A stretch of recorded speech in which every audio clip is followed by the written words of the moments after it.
All right, today I have a 2017 Dodge Grand Caravan, and I'm going to show you how to open up the hood on this vehicle. But before we get started, could you give me a thumbs up and also subscribe to my channel? I'll appreciate it tremendously. All right, as you can see, I'm sitting behind the steering wheel of the vehicle.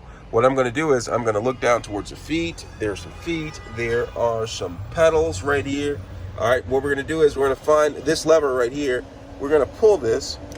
You're gonna hear a little pop or feel a little pop. And then what I'm gonna do is I'm gonna get out of the vehicle and then I'm going to walk around to the front, all right? I'm gonna walk around to the front of the vehicle and I'm going to get down here and there, reach under here, and there it should be a lever right here. And I'm gonna push it to the right. It's gonna be at the bottom. I'm gonna show it to you. And it's going to open it up. Do you see, this is the lever right here that you need to find and push to the right. Once you push that to the right, you'll find the kickstand. Be careful, it can be hot underneath there, and put it into place just like that. And that's just how you open up the hood. Let me know if you have any questions. Thanks a lot for watching.